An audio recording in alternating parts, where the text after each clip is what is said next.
Uy mga Pops and Mars, Pops Mark ulit. Today, let's talk about something na super important sa ating mga freelancers.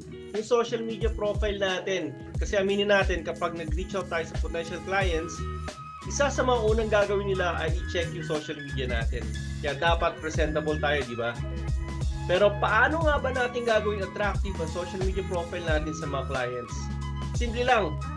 Una, dapat malinaw kung anong services ang in-offer natin. Ilagay mo yan sa bio mo para alam agad ng mga clients kung ano yung expertise mo. Pangalawa, showcase mo yung best works.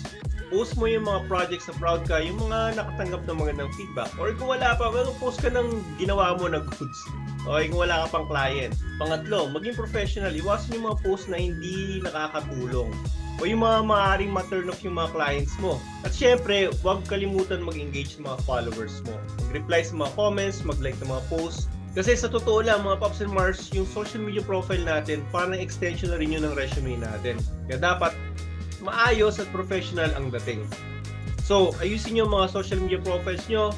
Ipakita nyo sa mga potential clients, seryoso kayo sa trabaho, at kayo ang tamang freelancer para sa kanila. Kaya ano pa hinihintay nyo? Go and make your social media profile shine. Kita-kits!